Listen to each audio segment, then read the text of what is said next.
help me in welcoming Reverend Lorina Pyle.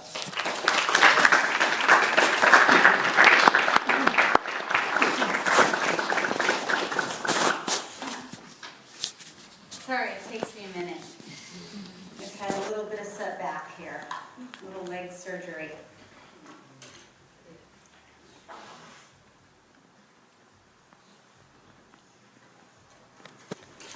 Good morning. Good morning. Okay, so before I get started, I'd like for everybody just to be able to become centered and connected. So if you'd please close your eyes for a minute. Take in a deep breath. Take in another breath.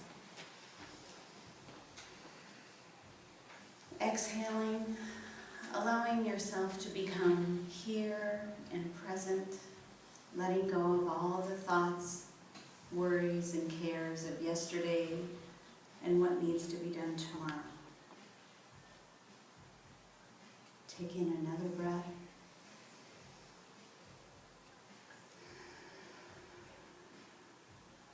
Feel the connection of your feet on the floor.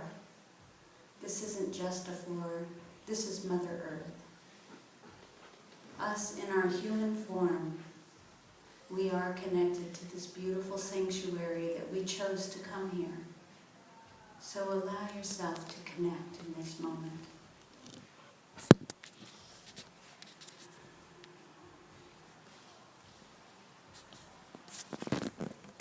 Allow yourself to also recognize that you are connected to the source.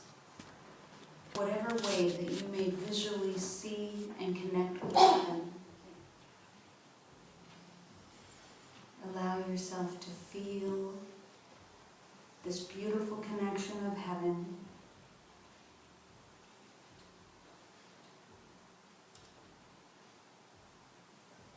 as a beaming white light coming down from the heavens and connecting into the top of your head. And as you breathe in, allow that beam of light to move all the way down through the heavens and the sky and the ceiling and straight into the top of your head.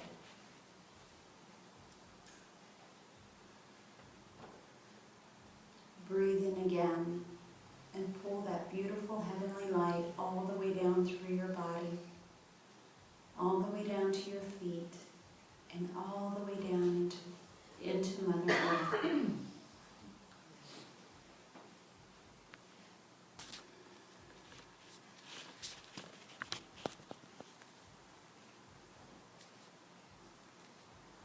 And we ask that our wonderful guides, angels and healers, will come into our vibration to allow us to connect and receive in whatever way that brings us peace, harmony, and information for our highest and best good.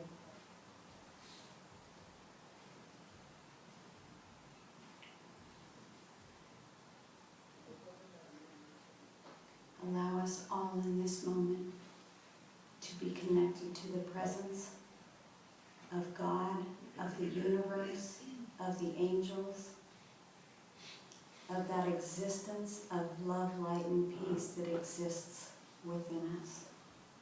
Take in another deep breath.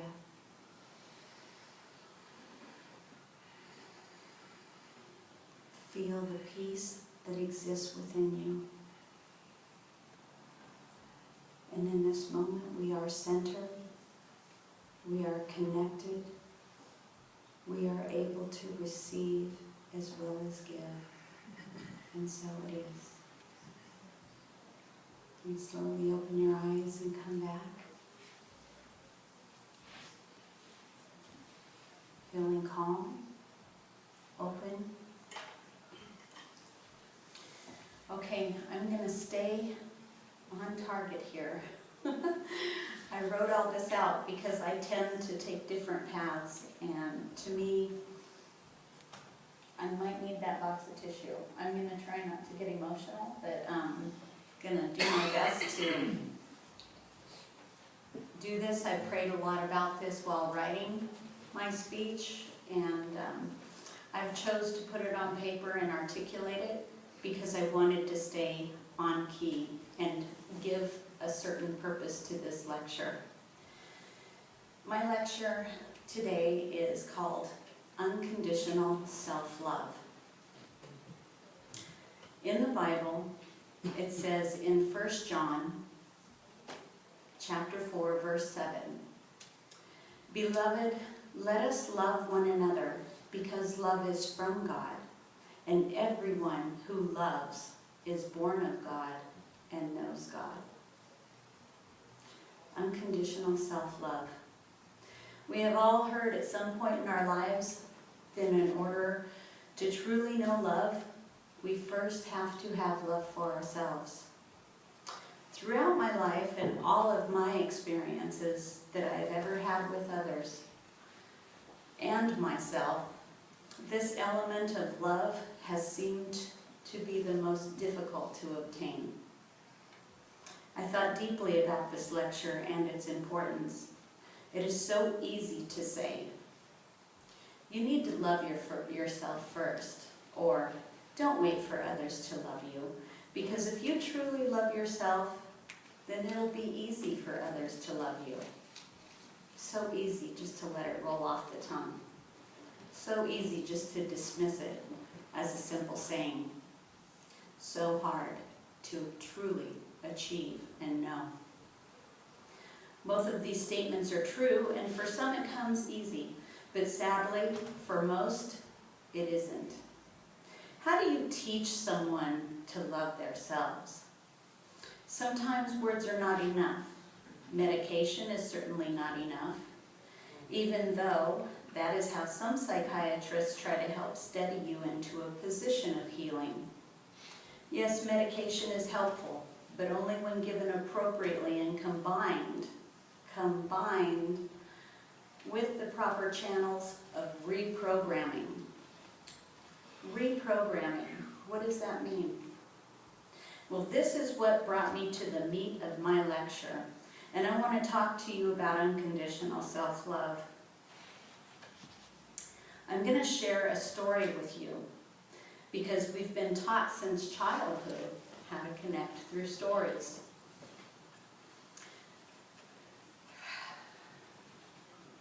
There once was a little girl. She was born with big green eyes and beautiful blonde hair. She loved to reach out her hand and lovingly hold the finger of who was holding her. It was obvious at an early age that this little girl loved to feel the connection of those around her. She was a dream come true to her mother, and her father was so proud. He made it obvious, as he stated, "She's my little peanut." Sorry. Okay. Give me a second here. Okay. "She's my little peanut," and her parents promised each day that they would always care for her and raise her together. It wouldn't be long before the strains of life would break that promise. Difficult times came along, and the parents began to drift apart. This was due to stress, the lack of money, jealousy, and alcohol. The little girl who once meant the world to them would now be dropped off at her grandmother's house often and thought of as a nuisance. The nurturing that she was used to receiving daily would now be very limited. Her grandmother was very rough. She was a no-nonsense woman who clearly neither had time nor patience for children. Peanut would easily find comfort in being alone, and while left in her crib to play quietly for hours, she would keep herself company by communicating with her own reflection. She looked in her eyes and she wondered, who am I? Really, who am I? What was my connection to the world, and why am I here? She loved the reflection and felt somehow important. She loved to sing and talk to God, even though she didn't really know him. She loved her imaginary friends, She loved colors, and the colors would excite her. She was quite fond of the material chiffon because of the way it felt and flowed. Her favorite ice cream was rainbow sherbet because she thought that having all the magical colors of the rainbow in one cone was amazing. Even amongst the storm that surrounded her life, she still saw the world as an incredible, musical, colorful place. And when she played in the yard at 3, her dad and her uncle took her away from her mom. She had no idea that that would be the last connection she would ever have to her mother. Soon she was introduced to a new mom named Tommy. The transition happened so quickly that fortunately for her, her new mommy was amazing. Peanut was the miracle that Tommy had always prayed for because she was unable to have children of her own. She was so proud of her new daughter. Tommy was extra gentle when she brushed and styled her long golden hair, which now reached down to her knees. She constantly gave her words of encouragement, and they were whispered into Peanut's ear, always. Everywhere they went, Tommy got compliments on what a beautiful, well-mannered, well-spoken daughter that she had. She was so proud, and she shared that pride with little Peanut so that Peanut knew how amazing she was too. Everything Tommy did was centered around her. She taught her how to work out, how to enjoy the sun and work on that special sun-kissed tan, how to care for her skin every day because she was special, that she needed to apply lotion and keep her skin soft, how to savor your favorite foods like spaghetti and yogurt. They sang and they danced together. They played dress-up. Peanut loved herself. She adored her own reflection. She loved everyone she met. She adored the flowers and the bees, and she saw beauty in everyone, and life was good. Sadly, it all came to an abrupt halt. Just as she was taken away from her real mom, she was taken away from Tommy as well. She got her second new mommy at the age of 4, and this woman would be nothing like Tommy. Tommy, in fact, she would closely resemble like Tommy, and then this new mommy would resemble the mean stepmothers that were often depicted in the children's stories. Even though it wasn't her new mom, even though it wasn't what her new mom displayed to the outside world, Beverly was jealous, she was hateful, and she was violent. It wouldn't be long before all of the good within the beautiful little girl would be transformed into darkness. The brainwashing began instantly by Beverly and her new stepbrother Donnie.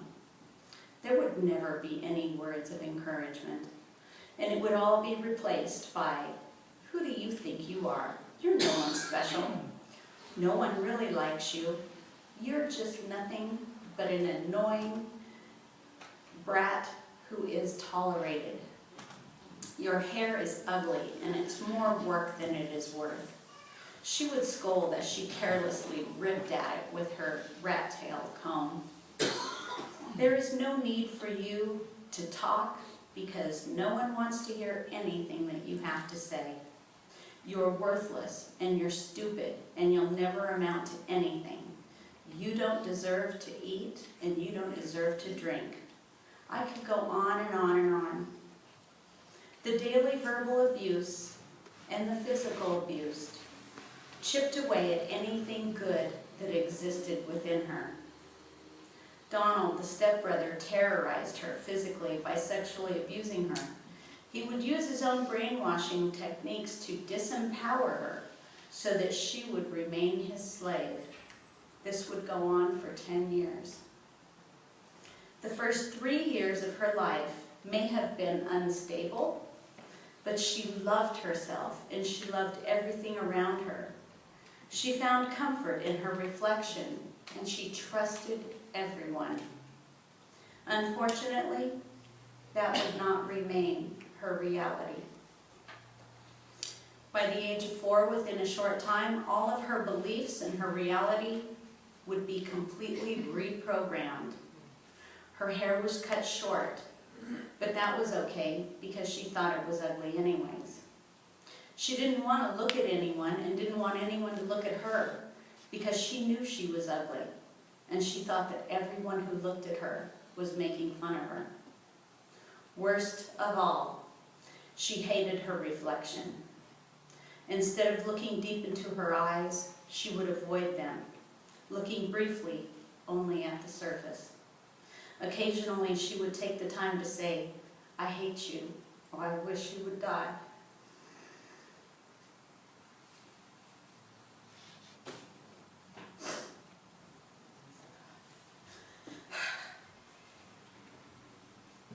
The world was no longer magical. She no longer had self-worth, and everyone was untrustable.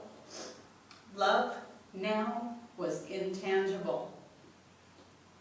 For the next 40 years, she would struggle through anxieties, self-hate, bipolar disorder, depression, simply put, post-traumatic stress disorder, another label. James, in the book of James, chapter 3, verse 5, "The tongue is a small thing, but what enormous damage it can do." Yes, this is my story. And it's chronicled.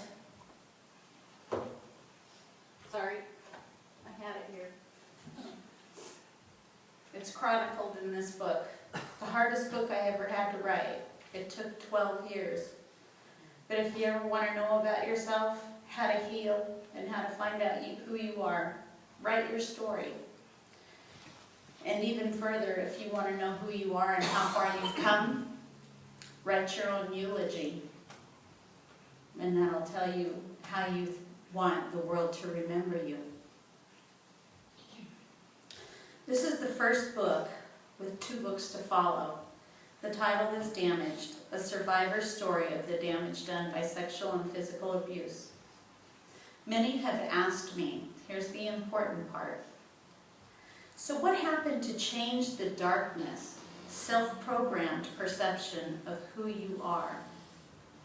Well, the Reader's Digest version is, one miraculous day, June 2nd, 2006, 7:30 p.m., when I least expected it. I went to a concert by Blue Wolf and a few others at Harmony Grove. I did not expect anything except to listen to a wonderful channeled musical healing service. Well, I was wrong. That night changed my life forever. Reverend Jean Holmes would escort that broken, traumatized girl through transgressional inner child rescue. With the help of my husband and a room full of healers, little did I know that my life would be transformed and changed forever. On the dot. There just isn't enough time right now to share everything that I experienced, but I will share that in book 3, which will be titled Free. But I will share a little bit of some of what happened. Every part of my being changed, not only on the inside, but on the outside as well. I was so energized and happy and full of love. Immediately, whatever she did, she set all those little girls, all that broken spirit, the damage. For some reason, all she had to do was walk me through that, and it just disappeared. It was nothing less than phenomenal. You know, you've heard of NDE, near-death experience. Well, mine was an STE, and that's a spiritually transformative experience. I was able to forgive. I was able to see myself as a separate entity than the one that I was programmed to see myself as. So the next morning, I'm really cutting a lot out. This was the most amazing day ever, and that was the next morning.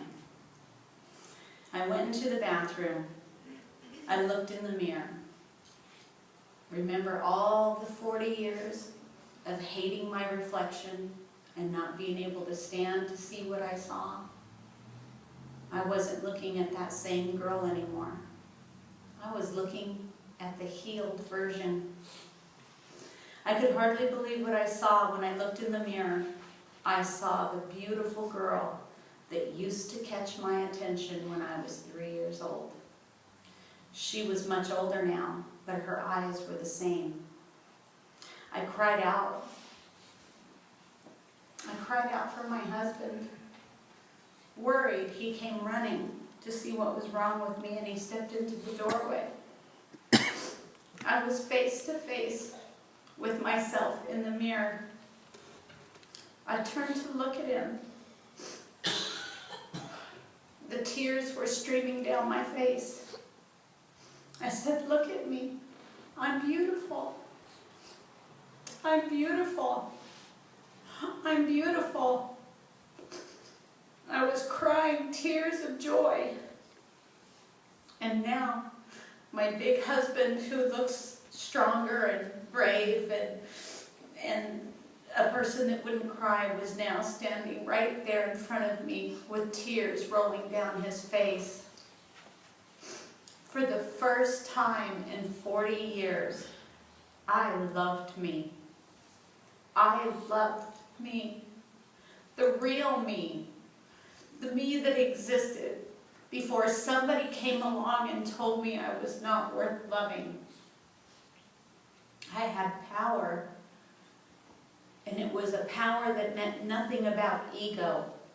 That power is that power that exists within each and every one of us when we're born, before the world has the possibility of chipping any of it away. I was crying tears of joy, and as he began to cry, I just looked at myself. The lines of darkness, the pain, the hatred, all of it was gone. I was nothing less than a miracle. I was reprogrammed by Spirit. That broken, tormented girl that had ruled my life, who lived in self-destruction, was now healed. She was now transformed into a powerful, loving warrior who is now on a mission to transform and heal others. Well, now we're going to move forward to right now, and I have to tell you, even though everything has changed, and I look through the world in a different set of eyes and a different recognition, I constantly live in a state of correction.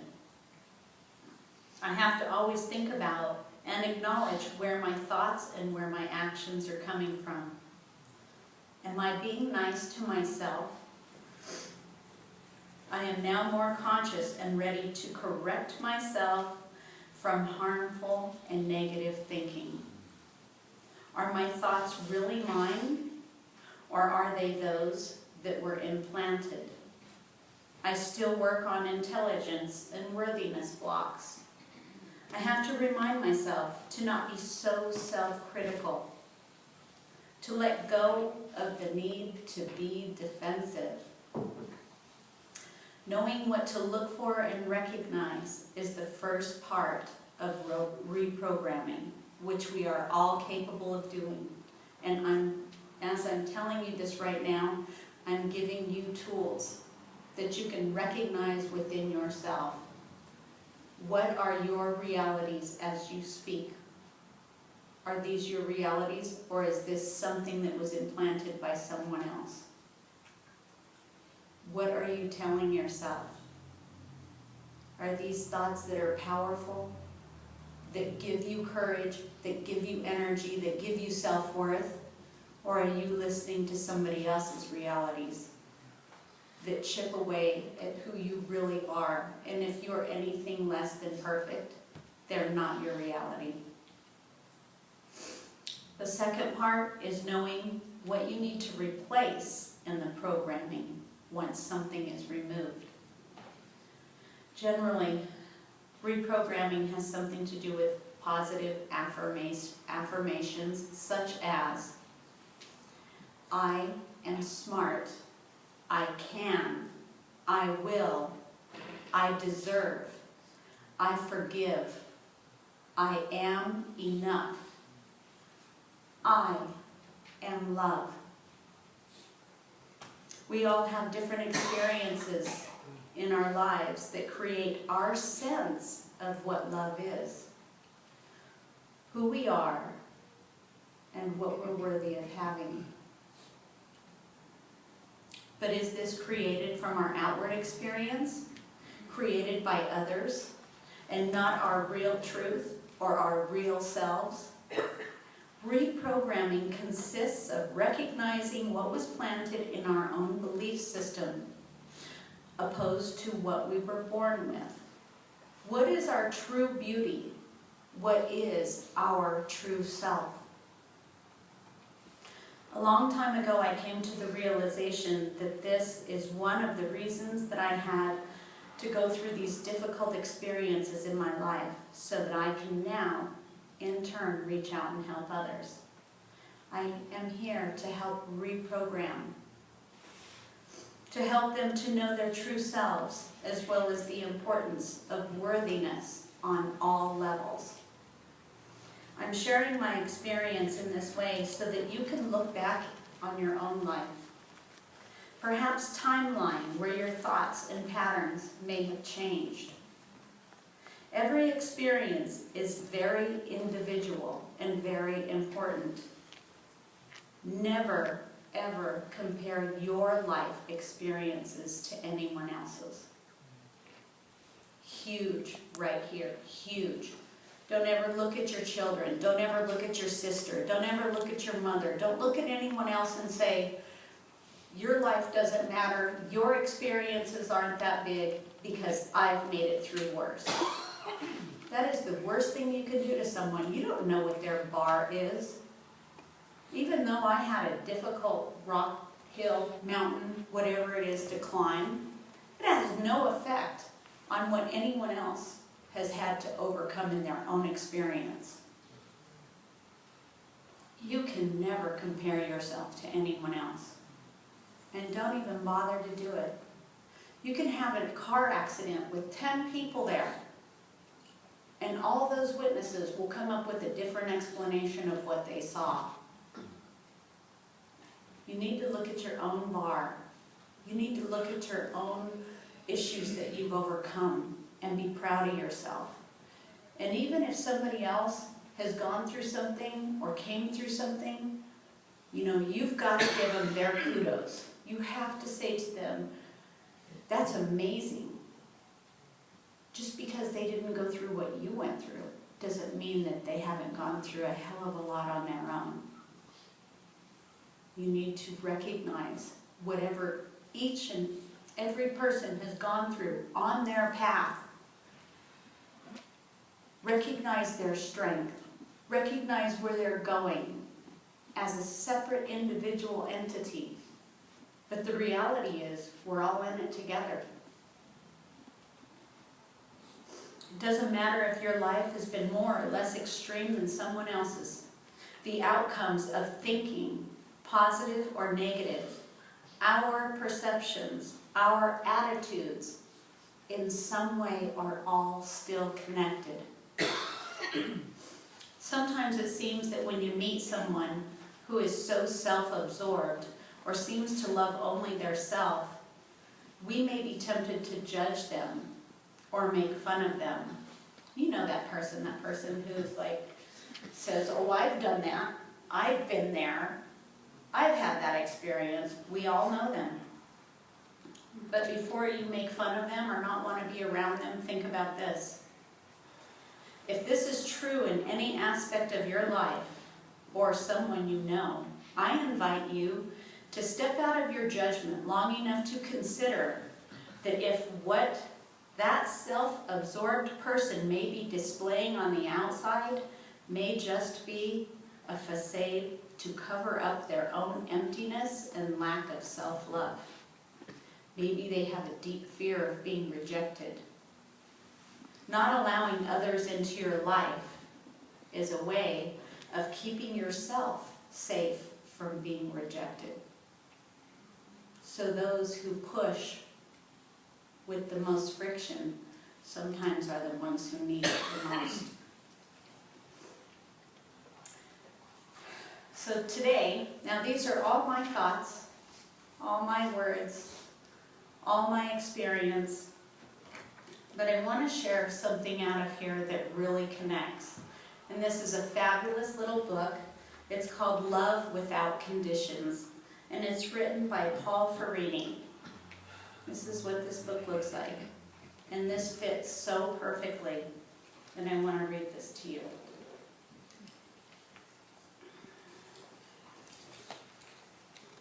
Eliminating scarcity thinking. Scarcity thinking results from your perception that you are not worthy of love. If you do not feel worthy of love, you will project lack on the outside of you. You will see the glass as half empty rather than half full. If you see the glass as half empty, do not be surprised if before too long there is nothing left in your glass. Lack is the result of negative perception. Of course, the same principle works in reverse. See the glass as half full, and it won't be long before it is filled to the brim. When you know that you are worthy of love, you tend to interpret the words and the actions of others in a loving way. You do not easily take offense, and if someone is rude to you, you consider the possibility that maybe they're having a bad day. Then you don't feel victimized or abused. How you view life depends on whether you feel lovable or unlovable, worthy or unworthy. Either way, you will create an external situation which reinforces your opinion of yourself. All preoccupation with supply comes from a living in the past. Lack is simply the remembrance of old wounds. These are too easily projected into the future. To end scarcity, thinking you must forgive the past. Whatever it has been no longer matters. It no longer has effect because you have released it. So this is a heavy topic, and I really hope, I told myself, if I walk away from this lecture today, and it has meaning to one person, then I've done what I needed to do. I'll never be done. But I just want to remind you, if you see yourself as anything less than the phenomenal, amazing, beautiful, worthy, loving, spiritual human being that you are, take a look at yourself and find out who changed that thought. When did that perception change for you? And reprogram yourself. Because the way you feel about yourself and the way that you feel about others is exactly what you attract into your life. And as I stand up here, seeing all these beautiful faces that have helped sustain and program my life, I'm amazed at the beauty that surrounds me constantly. Thank you.